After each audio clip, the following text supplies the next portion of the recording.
ನಮಸ್ಕಾರ. ರಿಪಬ್ಲಿಕ್ ಕನ್ನಡ ನ್ಯೂಸ್ಗೆ ಸ್ವಾಗತ. ನಾನು ಶ್ರೀಪಾದ್ ಪಾಟೀಲ್. ಟಾಪ್ 30 ಸುದ್ದಿಗಳನ್ನು ಗಮನಿಸೋಣ. ಅದಕ್ಕಿಂತ ಮುಂಚೆ ಇವತ್ತಿನಿಂದ ಸಂಸತ್ತಿನ ಮುಂಗಾರು ಅಧಿವೇಶನ ಆರಂಭ ಆಗ್ತಾ ಇದೆ. ಅಧಿವೇಶನ ಉದ್ದೇಶಿಸಿ ಪ್ರಧಾನಿ ಮೋದಿ ಅವರು ಮಾತಾಡ್ತಾ ಇದ್ದಾರೆ. ನೋಡಿ. अर्थव्यवस्था ग्रामीण अर्थव्यवस्था और इतना ही नहीं, हर परिवार की अर्थव्यवस्था में एक बहुत महत्वपूर्ण होता है। अब तक जो मुझे जानकारी दी गई है उस हिसाब से पिछले 10 वर्ष में जो पानी का भंडार हुआ है इस बार वो करीब करीब 3 गुना हुआ है, जिसका आने वाले दिनों में भी देश के अर्थतंत्र को बहुत लाभ होगा। साथियों, ये मानसून सत्र राष्ट्र के लिए ये बहुत ही गौरवपूर्ण सत्र है। ये मानसून सत्र राष्ट्र के लिए एक अपने आप में विजयोत्सव का रूप है।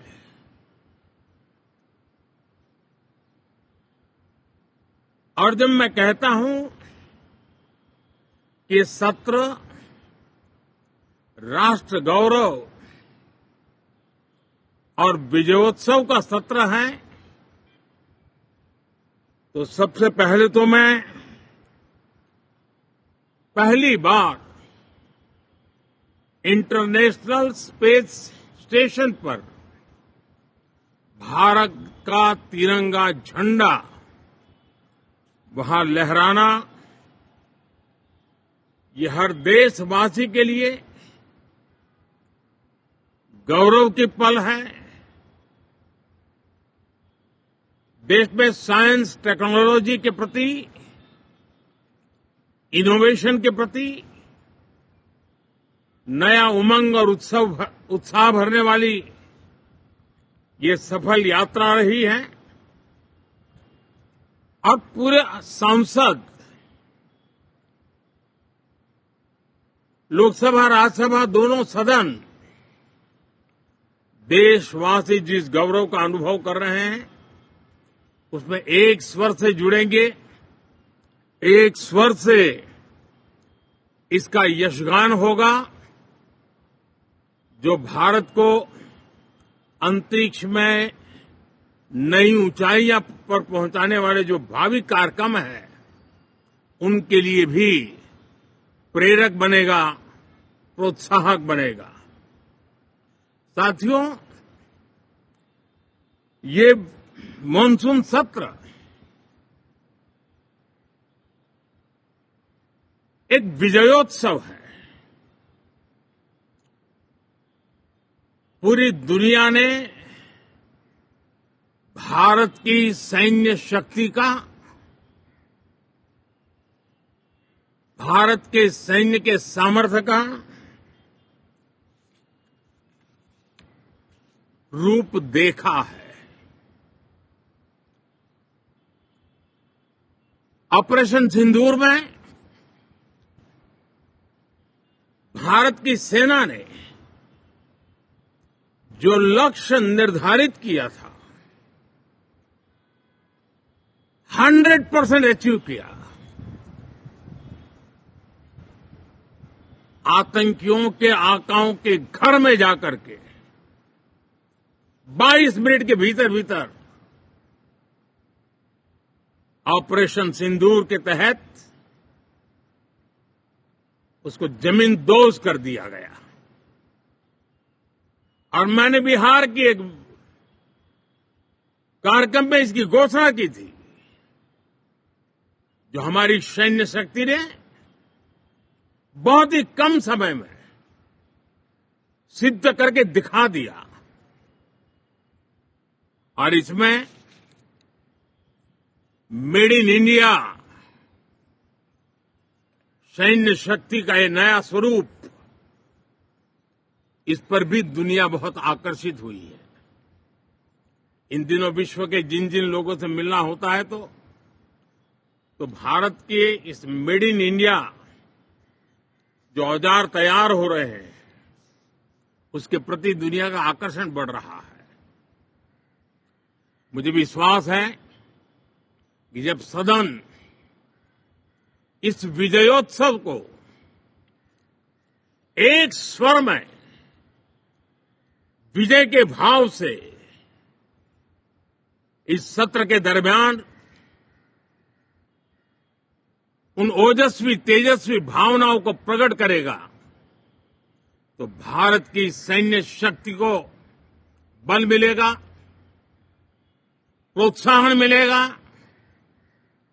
देशवासियों को प्रेरणा मिलेगी और सैन्य क्षेत्र में जो रिसर्च, इनोवेशन और मैन्युफैक्चरिंग हो रहे हैं, made in India defence equipment बन रहे हैं, उसको भी एक बल मिलेगा और जो भारत के नौजवानों के लिए नए रोजगार के अवसर पैदा करेगा। साथियों, ये दशक हम एक प्रकार से देख सकते हैं कि शांति और प्रगति कंधे से कंधा मिलाकर के आगे बढ़ने के कदम कदम पर प्रगति के एहसास करते रहे हैं।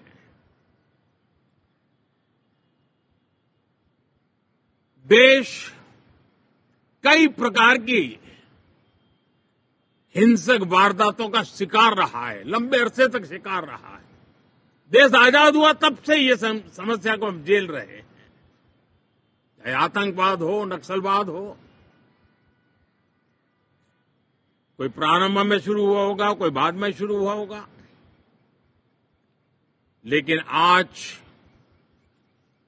नक्सलवाद का, माओवाद का दायरा बहुत तेजी से सिकुड़ रहा है।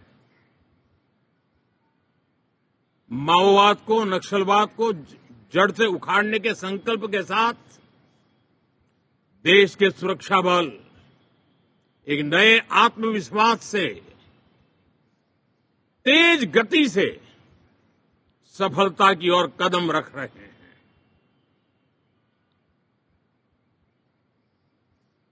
और मैं गर्व से कह सकता हूं,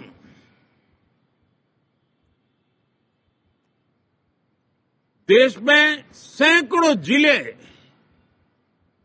नक्सल की चपेट में से निकल करके आज मुक्ति का सांस ले रहे हैं। हमें गर्व है कि बम, बंदूक और पिस्तौल के सामने हमारा देश का संविधान जीत रहा है, हमारे देश का संविधान विजयी हो रहा है। देश के उज्जवल भविष्य के लिए साफ दिख रहा है कि कल तक जो रेड कॉरिडोर थे वो आज ग्रीन ग्रोथ जोन में परिवर्तित होते नजर आ रहे हैं। साथियों, एक के बाद ऐसी घटनाएं देशभक्ति के लिए, देश की भलाई के लिए संसद में पहुंचे हुए हर माननीय सांसद के लिए गौरव का पल है।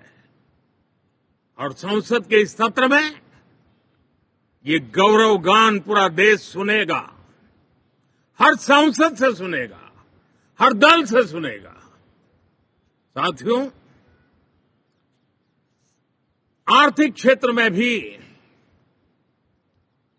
जब 2014 में आप सबने हमें जिम्मेवारी दी, देश फ्रेजाइल 5 की अवस्था से गुजर रहा था। 2014 के पहले वैश्विक अर्थव्यवस्था में हम 10वें नंबर पर थे और आज भारत तेज गति से दुनिया की तीसरे नंबर की अर्थव्यवस्था बनने की दिशा में आगे बढ़ रहा है, दरवाजे पर दस्तक दे रहा है। इन दिनों 25 करोड़ गरीबों का गरीबी से बाहर निकलना जिसको विश्व की अनेक संस्थाएं सराहना कर रही हैं।